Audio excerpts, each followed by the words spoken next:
चाकणकरांचा राजीनामा मुख्यमंत्र्यांनी मागितला, रामदास आठवले यांची प्रतिक्रिया.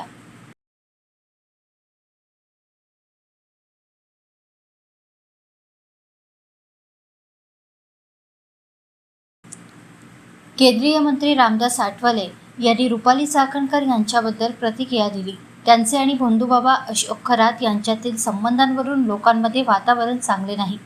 या भोंदूबाबांनी अनेक महिलांना फसवले, त्यामुळे मुख्यमंत्र्यांनी चाकणकरांना राजीनामा द्यायला सांगितले, असे आठवले म्हणाले. या प्रकरणात अनेक मोठ्या नेत्यांची नावे समोर येत आहे, असे विचारता त्यांनी याबद्दल आपल्याला काहीही माहिती नाही, असे उत्तर दिले. चंद्रपुरात आईसाहेब बहुउद्देशीय संस्थेच्या वतीने समाजात उल्लेखनीय कार्य करणाऱ्या मान्यवरांचा सत्कार आणि विद्यार्थ्यांना सायकलचे वितरण करण्यात आले.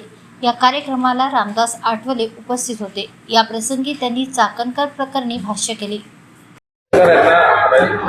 रुपाली चाकणकर या त्या अशोक खरात जे आहे त्या तो भोंदू बाबा आहे आणि भोंदू बाबापर्यंत ठीक आहे.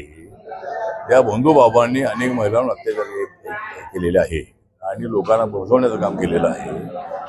आणि चाकणकरांचे त्यांच्याबरोबर ते त्यांना गौरव मानत होते आणि त्यामुळं त्यांना मुख्यमंत्र्यांनी सांगितलं की आपले फोटो त्या याच्याबरोबर बरेचसे आलेले आहेत आणि लोकांमध्ये वातावरण चांगलं नाही आपल्याबद्दल, त्यामुळं त्यांनी राजीनामा दिलेला आहे. अजून काही मोठे नाव येत आहे त्याच्यात? अजून बाकीच्याबद्दल मला माहिती नाही.